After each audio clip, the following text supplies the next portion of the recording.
예, 안녕하십니까. 예, 오늘은 이 로마서 3장 전반부에 관한 말씀인데, 유대인의 특권이라는 그런 제목으로 한번 살펴보기를 원합니다. 로마서 잘 모르시죠? 이 로마서는 바울이라는 그 사도께서 로마에 있는 교회에 쓴 편지입니다. 근데 이 로마서만큼 성경에서 복음을 잘 설명한 곳이 별로 없어요. 그래서 제가 로마서를 많이 인용을 하는데요. 오늘은 그 중에서 로마서 3장에 유대인들이 도대체 뭐냐? 유대인들이 많이 나오잖아요. 유대인. 이스라엘 아시죠? 이스라엘인데 유대인들이 그 참 얼마나 많이 고난을 당했습니까? 그 숱한 세월 동안에 고난을 당하면서도 이 유대인들이 계속해서 유대인으로 남아있을 수 있는 그 이유가 뭐냐면 유일신이에요. 유일신. 하나님 한 분만을 그들 마음과 모든 이 생활 가운데서 그 하나님만을 한 분으로 알고 서로 그 하나님이 중심이 되어서 함께 섬겨가기 때문에 유대인들은 2000년 더 되죠? 대략 한 2500년이라는 그 긴 세월의 그 나라가 없이 유랑하는 그런 가운데서도 이게 흐트러지지를 않고 언제든 기회만 있으면 모여요. 그래서 지금도 그 이스라엘 땅이 그 중동 지방에 그렇게 존재하고 있는 거죠. 그런데 성경은 그렇게 얘기를 합니다. 유대인의 나음이 무엇이며 할례의 유익이 무엇이냐? 할례는 이 하나님과 유대인들의 그 언약 관계를 상징이 아니라 이 표시하는 거죠. 언약 관계의 표시입니다. 도대체 유대인으로 세상에 난 것이 뭐가 유익하길래 유대인이라는 그 이 혈통을 버리지 않고 그냥 그렇게 무익하게 죽어가면서도 끝까지 유대인인 것을 자랑하고 있느냐.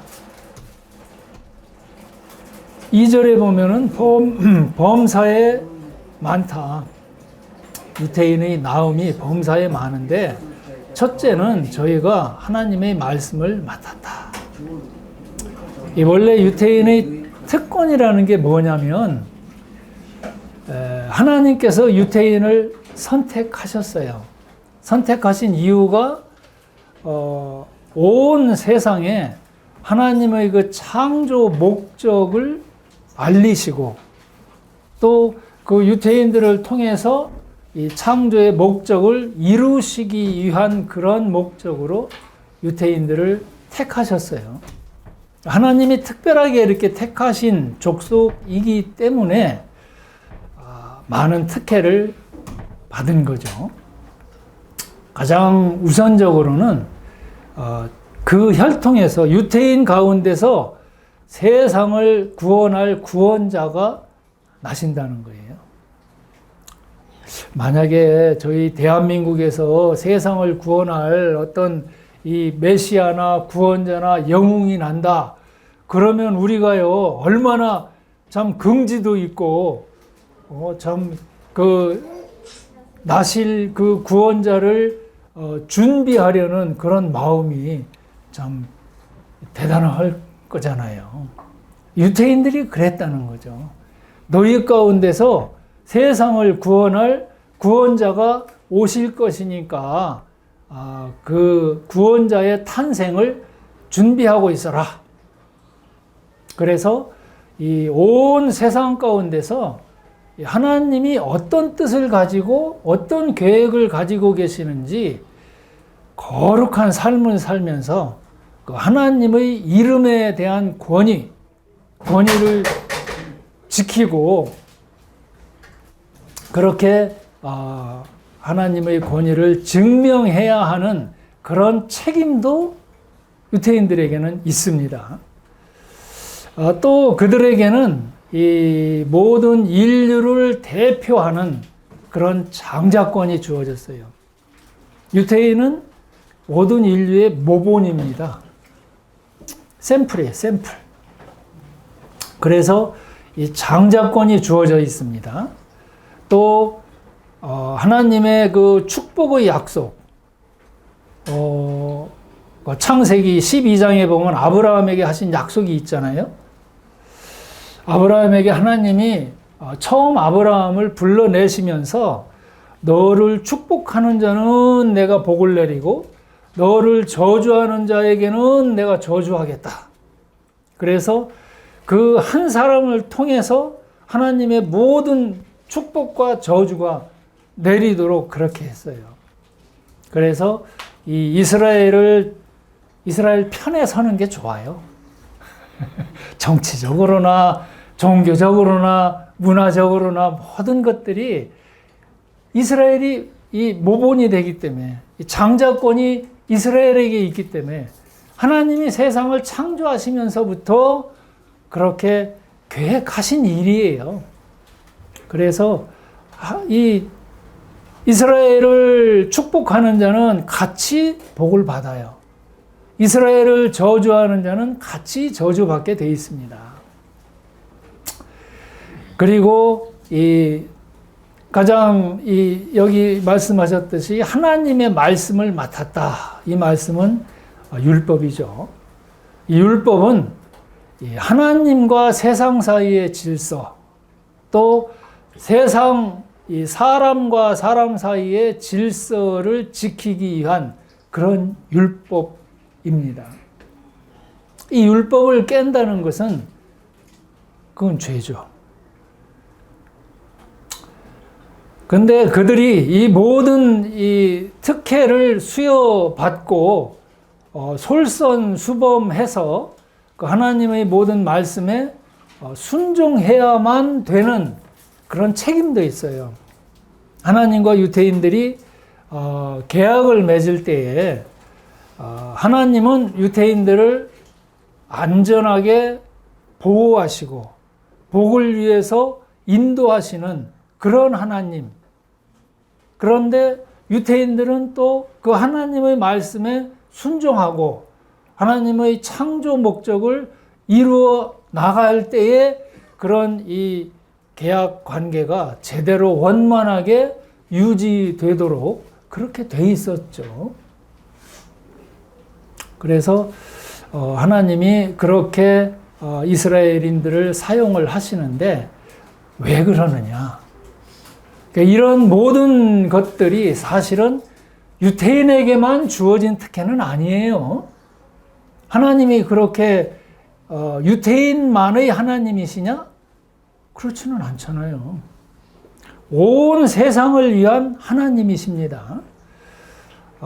우리에게도 그런 하나님의 모든 복이 주어지도록 그렇게 계획하셨는데요. 그 이스라엘을 선두주자로 그렇게 삼으신 거예요. 선두주자로. 우리 앞서서 뛰어가고 우리에게 본을 보이고 우리에게 샘플을 보임으로써 우리도 그 특혜를 받은 유대인들을 따라서 참 맏형이 가는 것 같이 장자의 그런 명분을 줬잖아요.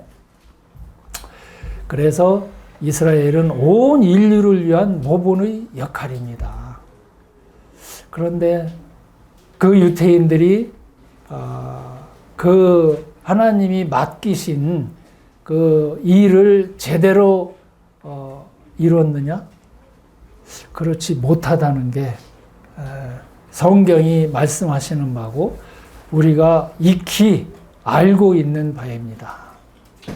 유대인들은 모든 권리, 혜택, 좋은 것은 다 누렸어요. 혜택도 누리고 권리 주장하면서 다 누렸지만 책임과 해야 될 의무는 등한시한 거죠.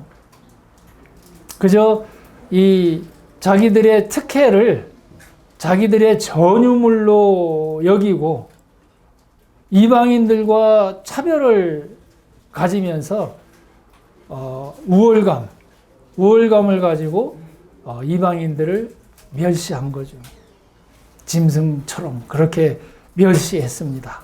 그리고 남을 온 세상을 섬기는 그런 본을 보여야 되는데 오히려 섬김을 받으려고 하고 지배하려는 그런 마음들이 있었던 거죠.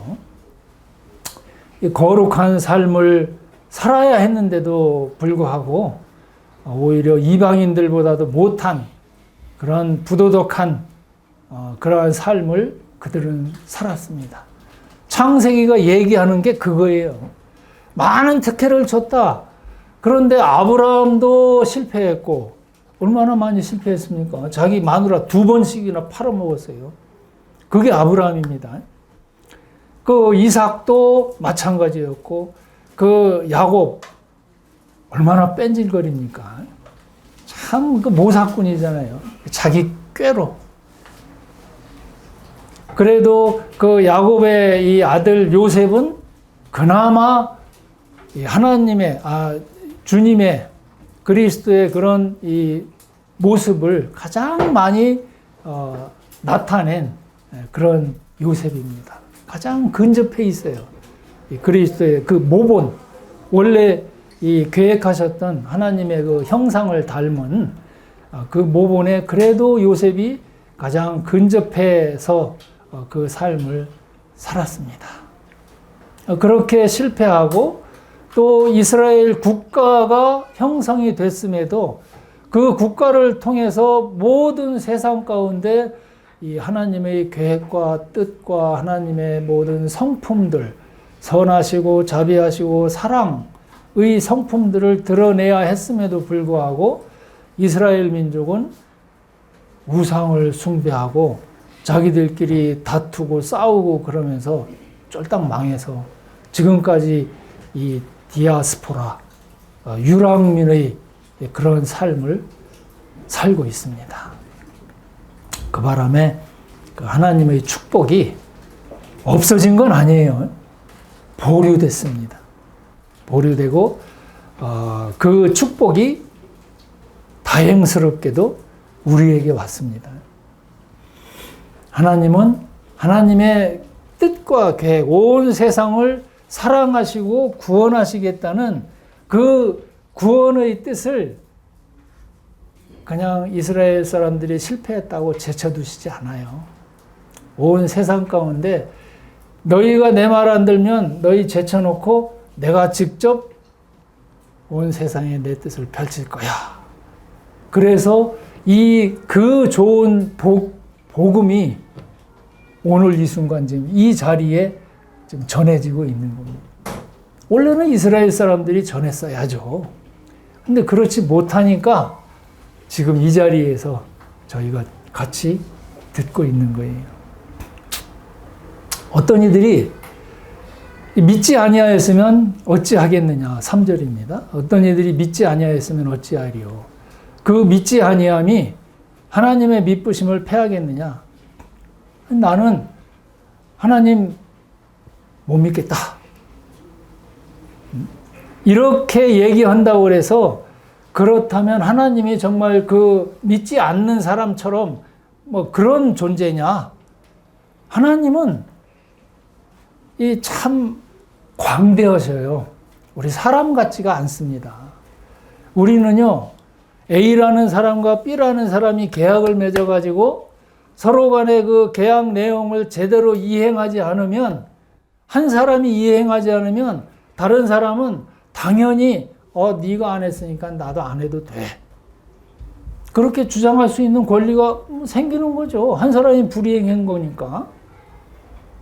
근데 하나님은 이스라엘이 그렇게 불이행했다고 그래서 그럼 나도 모르겠다 이러시느냐? 하나님은 그런 하나님이 아니라는 거죠. 다행스럽게.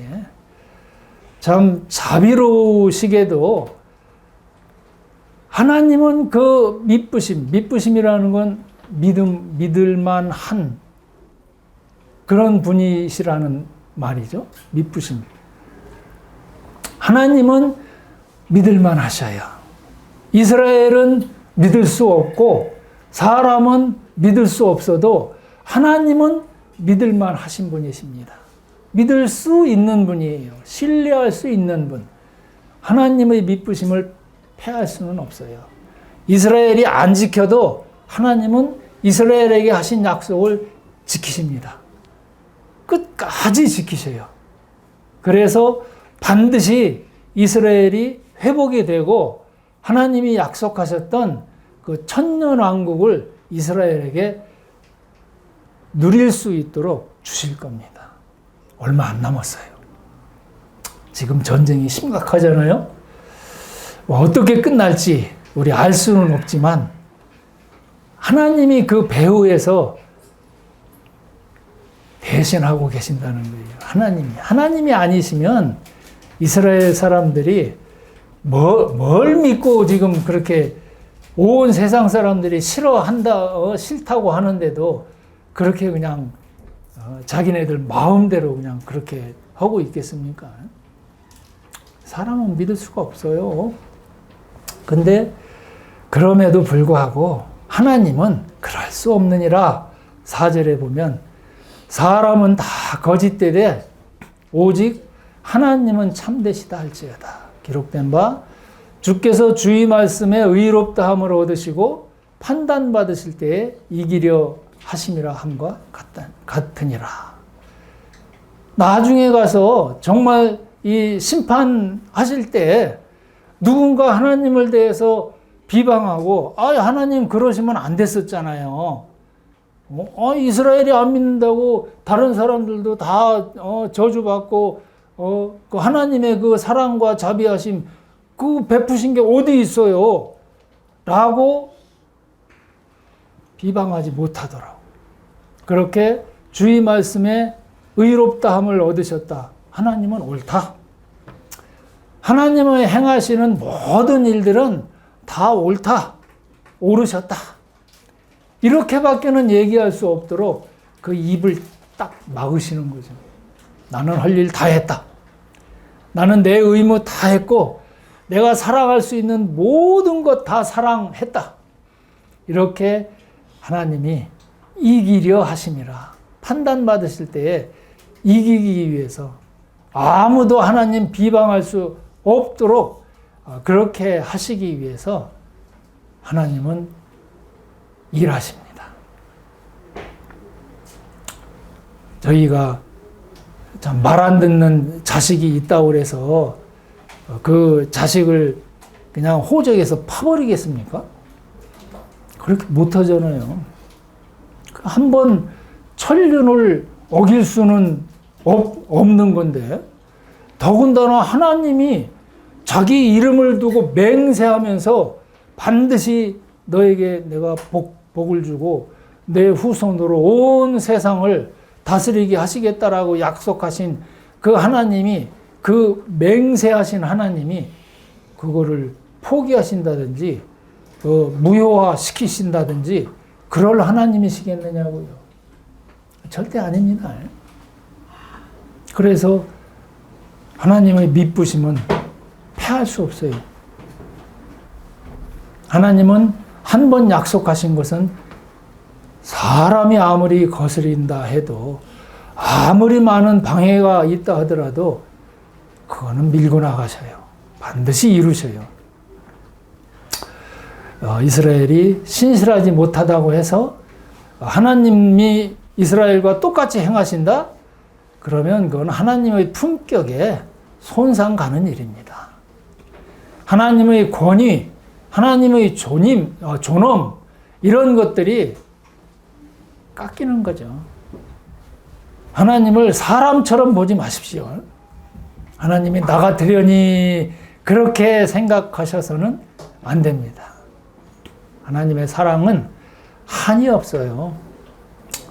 그렇게 내가 하나님을 비방하고 거스리고 거절하고 배척해도 하나님의 이 사랑은 변함이 없습니다. 언제든지 돌아오면 하나님은 두 팔 벌려서 환영하시는 그런 하나님이셔요. 5절에 보면 그러나 우리 불의가 하나님의 의를 드러나게 하면 무슨 말하리요? 내가 사람의 말하는 대로 말하노니 진노를 내리시는 하나님이 불의하시냐? 우리 불의가 하나님의 의를 드러내게 한다. 악역을 담당해서 하나님의 이 선과 그 하나님의 의를 더 돋보이도록 그렇게 한다면 내가 비록 악역이지만 하나님을 더 영광스럽게 하는 일인데 왜 하나님이 날 벌 주셔? 그러실 수 있어? 이렇게 얘기할 수 있는 사람들이 있을 수가 있다는 얘기죠.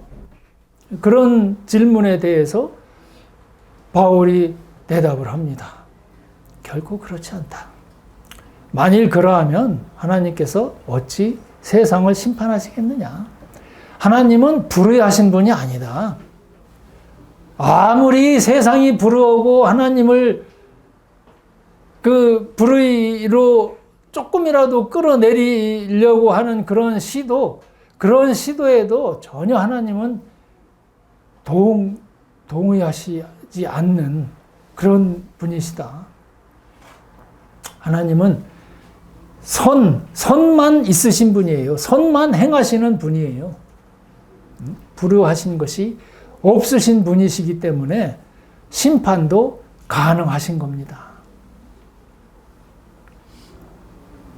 우리 그렇잖아요. 왜 햇빛이 막 찌는데 햇빛이 막 얼마나 밝습니까? 여름에.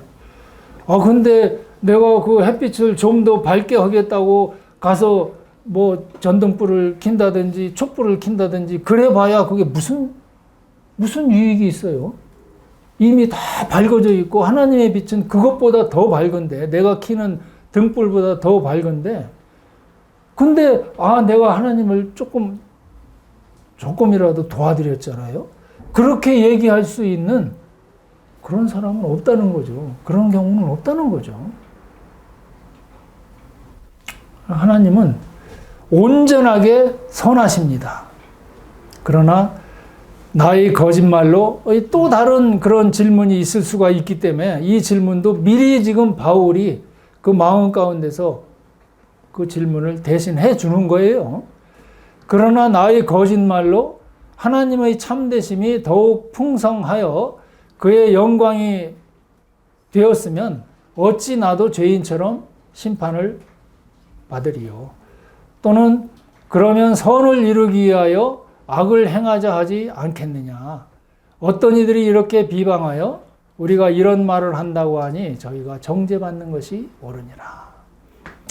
하나님에 대해서 비방하거나 그럴 만한 사람은 없습니다. 하나님이 영원하신 분이잖아요. 근데 어떤 사람이 그런 질문을 하는 걸 봤어요. 아니, 내가 죄를 지어봐야 뭐 얼마나 짓겠습니까?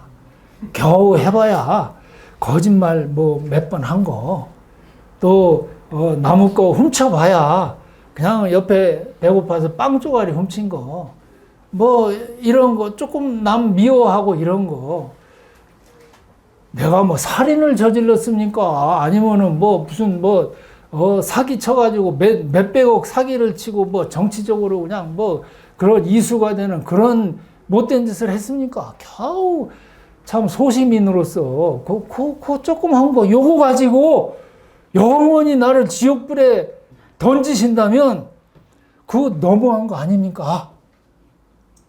이렇게 질문하는 사람 내가 봤어요. 너무한 것 같죠, 사실. 그렇지 않아요?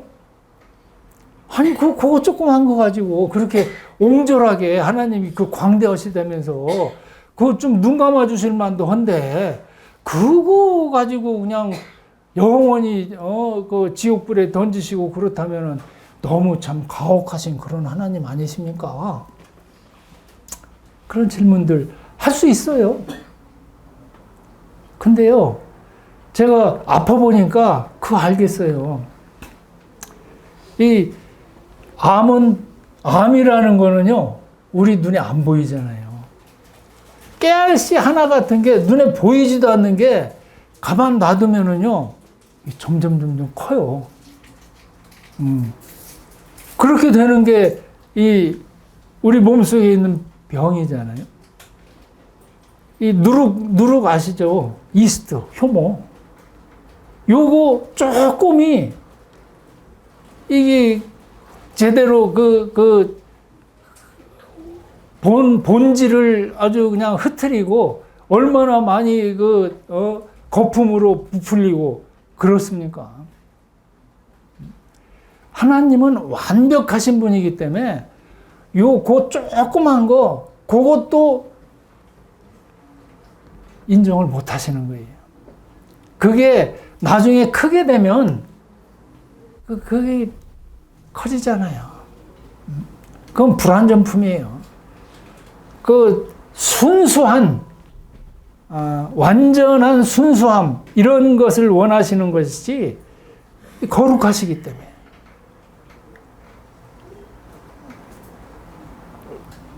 거기 아무리 작은 죄의 그 씨앗이라도 있다면 그건 하나님이 용납하실 수가 없습니다. 그래서 이 죄라는 거는 하나님께서 그렇게 싫어하셔요. 전도서에 보면 이런 말이 있어요. 악한 일에 징벌이 속히 실행되지 않으므로 인생들이 악을 행하기에 마음이 담대하더라. 우리 그렇잖아요. 하나님이 죄를 싫어하신다고 그랬는데, 세상에 보니까 얼마나 악한 사람이 많은지, 또 나도 그런 죄를 저질러도 조금 겁나기는 하지만 뭐 한 번 저질르니까 뭐 별 일이 발생하지 않더라. 그 두 번 또 저질러요.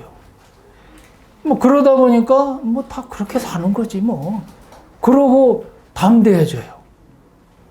악한 일에 징벌이 속히 실행되지 않으므로 인생들이 악을 행하기에 마음이 담대하다. 이 성경이 그렇게 기록을 해놓고 있습니다. 로마서 2장 4절 저번에 우리 봤습니다마는 혹 내가 하나님의 인자하심이 너를 인도하여 회개케 하심을 알지 못하여 그의 인자하심과 용납하심과 길이 참으심의 풍성함을 멸시하느냐? 다만 내 고집과 회개치 아니한 마음을 따라 진노의 날 곧 하나님의 의로우신 판단이 나타나는 그날에 임할 진노를 너에게 쌓는도다. 하나님의 인자하심, 그거 무시하거나 멸시하지 마십시오. 우리에게 하나님이 그렇게 오래 참으시는 것은 기회를 주시는 거예요. 우리에게 기회를 주셔서 회개할 수 있는 그런 기회를 주시기 위해서. 그냥 바로 죄 짓는 그 순간에 그냥 멸해버리신다? 그러면 우리가 발붙일 것이 없어요. 얼마나 불안하겠습니까? 언제 지옥에 갈지 모른다. 이것처럼 우리를 참 긴장하게 만드는 그런 일이 어디 있겠습니까? 회개할 시간도 없이 그냥 바로 하나님이 벌을 내리셔서 우리를 그냥 심판해 버리신다. 그러면 참 이 살맛도 없어지는 거고 지금 이 자리에 와서 복음 들을 그런 마음도 없는 거죠.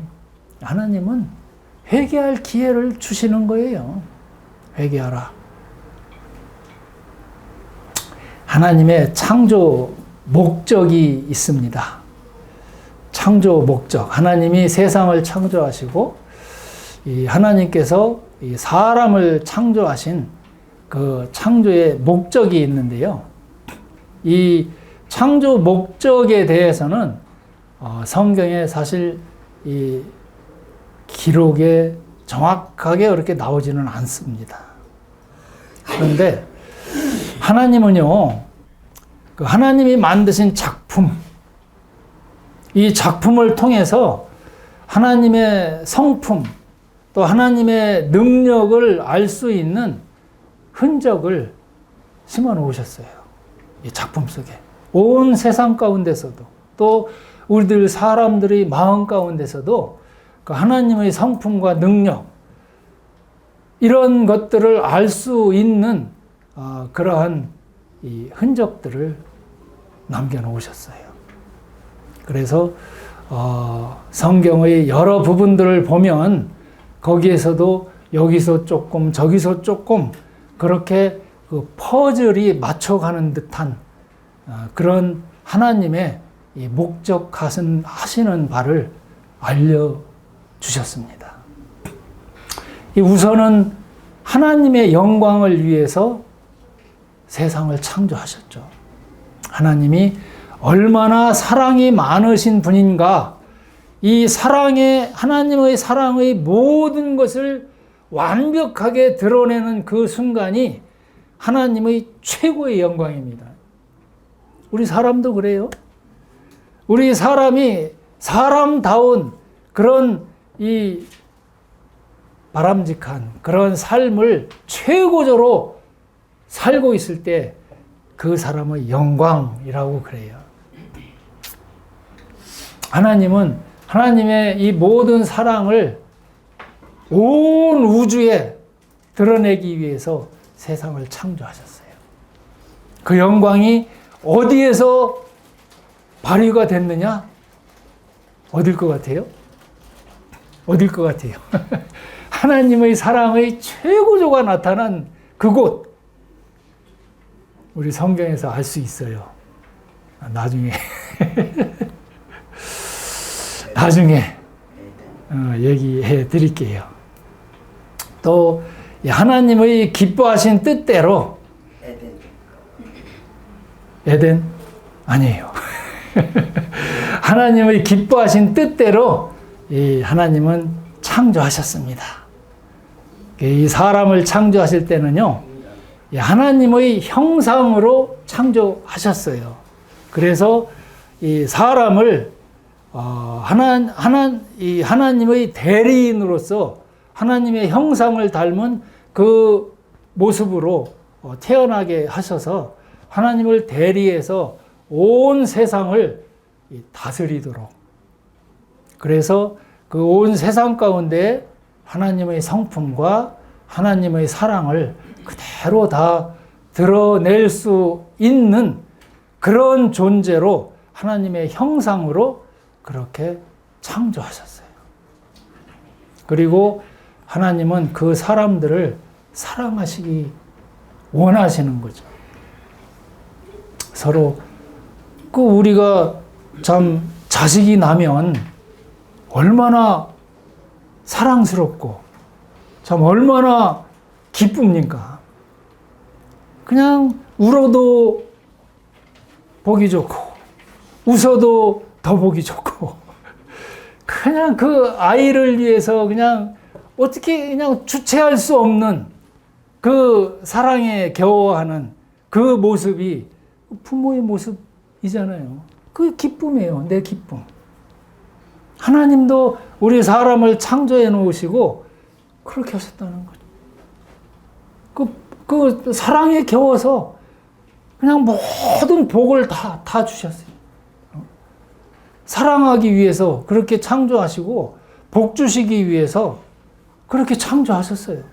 자기에게 있는 것 다 주시기를 원하시고 함께 공유하면서 이 가족이라는 그런 친밀한 관계 가운데서 그렇게 서로 사랑하면서 서로 영광을 돌려주기 위한 이러한 관계를 원하셔서 그래서 창조하셨습니다. 그리고 성경에서 보면 이 그리스도의 영광을 위해서 창조하셨는데요. 우리가 나를 다른 사람에게 알리기 위해서는 또 내 뜻과 내 계획과 내 목적을 다 알리기 위해서 우리가 사용하는 방법은 이 말입니다. 말. 우리의 어떤 내가 만들어 놓은 이런 이 작품 그거 가지고는 제대로 내 성품을 다 나타낼 수가 없잖아요. 한 사람이 다른 사람에게 자기를 드러내기 위한 이런 수단은 말이에요. 말을 통해서 내가 계획하는 게 어떤 것이고 내가 너를 어떻게 생각하고 내가 앞으로 너를 얼마나 참 위해주고 뭐 이런 계획들 이걸 말을 통해서 우리는 서로 소통을 합니다. 하나님도요, 이 말을 통해서 우리에게 그렇게 알리셨어요.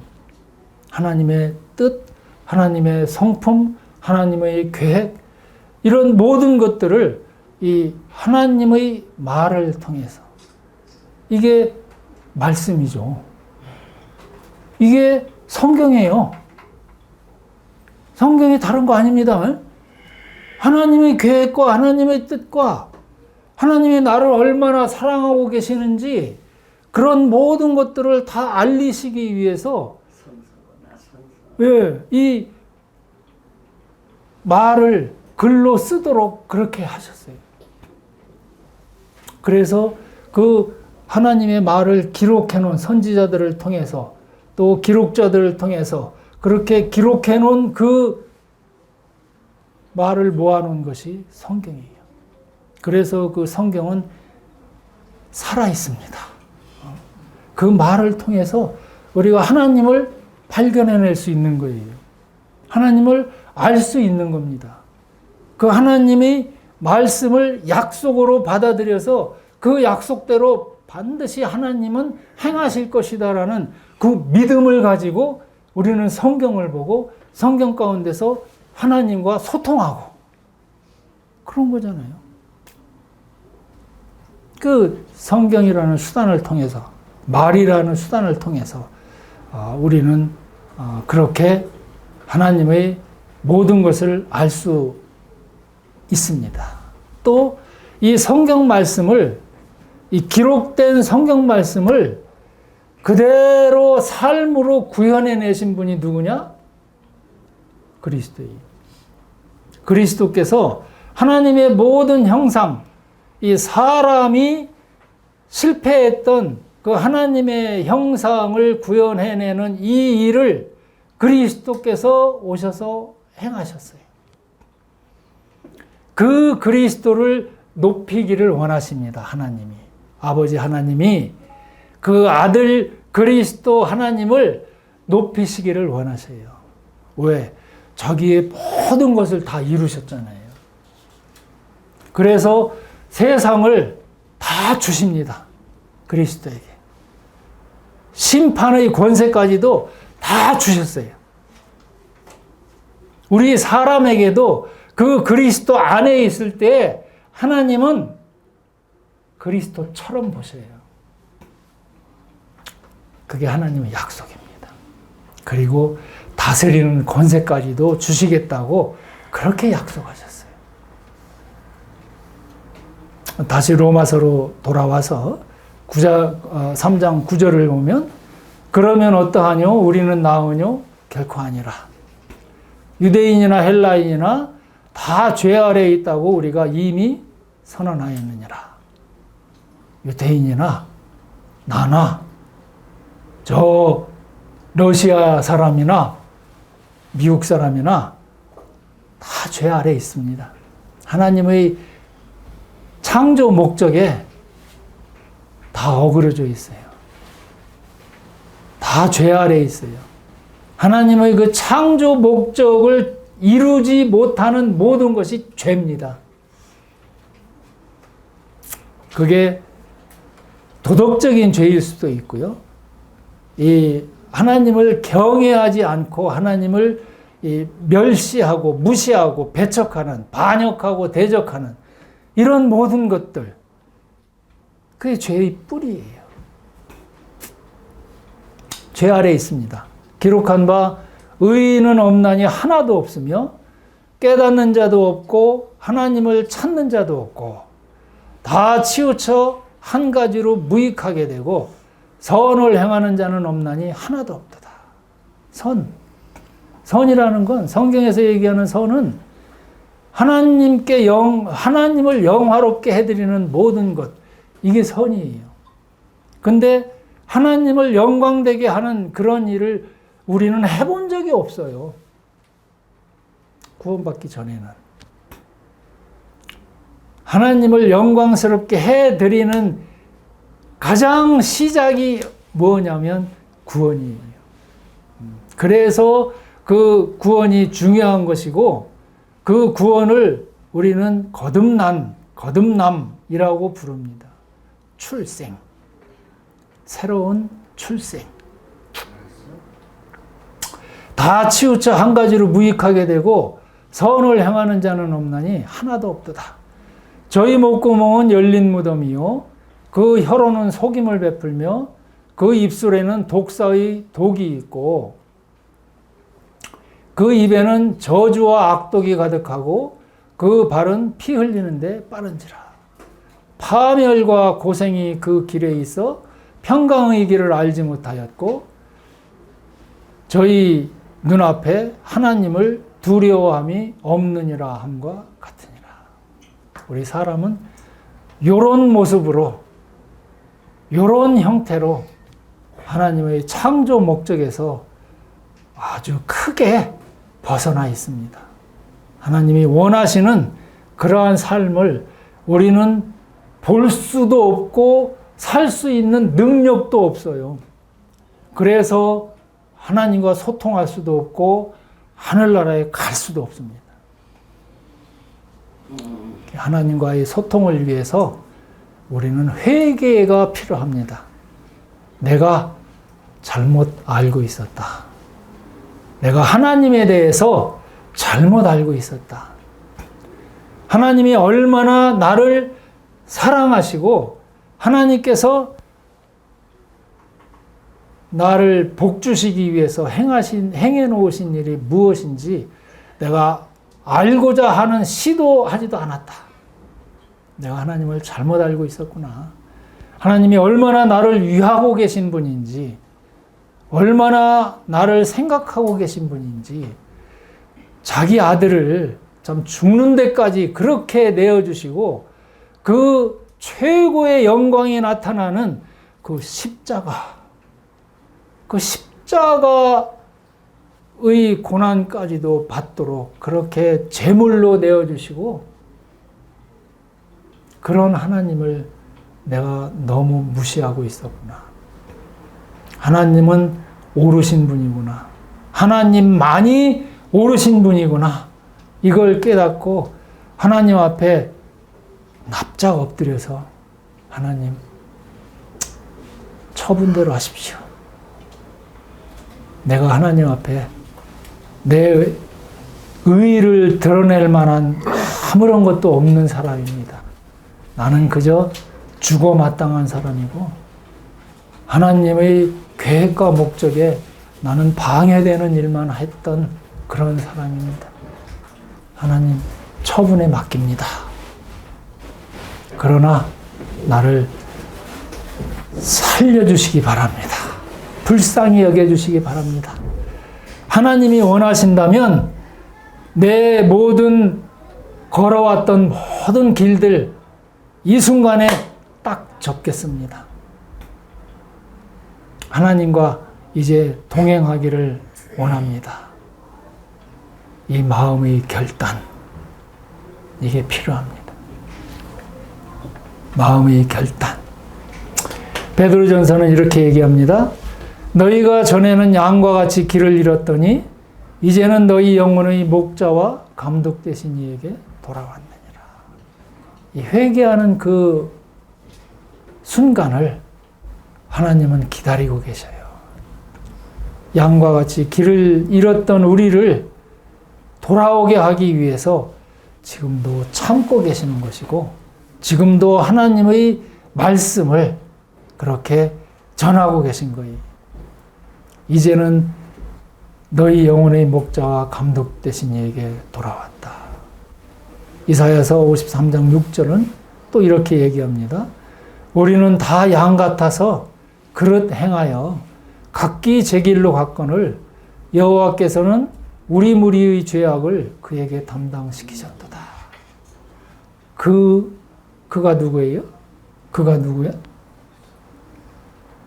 몰라? 우리는 다 양 같아서 그릇 행하여 각기 제 길로 갔거늘 여호와 하나님께서는 우리 무리의 죄악을 예수님, 그 아들에게 담당시키셔서 죄에 대한 모든 책임을 내가 짓는 게 아니고 그 아들로 지도록 그렇게 하셔서 십자가 위에서 저주하고, 자기 아들을 저주했어요. 침 뱉고 저주하고,